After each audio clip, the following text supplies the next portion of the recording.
மக்களுக்கு இன்ப அதிர்ச்சி கொடுத்த நாட்டின் விவிஐபி.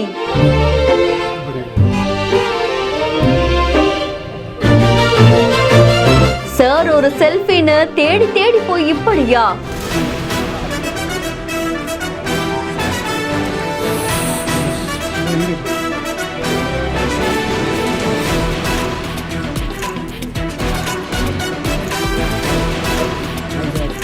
குடும்பத்துடன் சுற்றுலாக்கு சென்ற முதலமைச்சர்.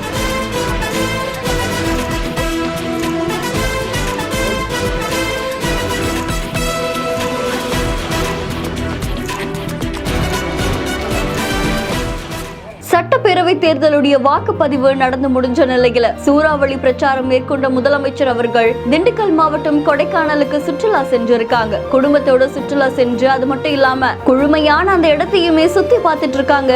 ஏரி பகுதியை சுத்தி நடைபயிற்சி மேற்கொள்ற அந்த இடத்துல பொதுமக்கள் அவர் பார்த்த உடனே செல்ஃபி எடுத்துக்கிட்டாங்க. அதை தொடர்ந்து நலம் விசாரிச்சிருக்காங்க. சுமார் 3 கிலோமீட்டர் தூரம் நடைபயிற்சி மேற்கொண்டிருக்காங்க அப்படின்னு தெரிவிக்கப்பட்டிருக்கு. பொதுமக்களுமே முதலமைச்சரை பார்த்த சந்தோஷத்துல அவர் கூட சேர்ந்து உரையாடி இருக்காங்க. இந்த செய்தி பத்தின உங்களுடைய கருத்துக்களை கமெண்ட்ல சொல்லுங்க. மேலும் செய்திகளை உடனுக்குடன் தெரிந்து கொள்ள பிஹைண்ட் நியூஸ் வாட்ஸ்அப் சேனலுடன் இணைந்திருங்கள். இந்த வீடியோவை வழங்கியோர் லெக்ஸ்கா holidays, doctor Srivarma wellness, MC அப்பியோ காட்டன் கிளப்.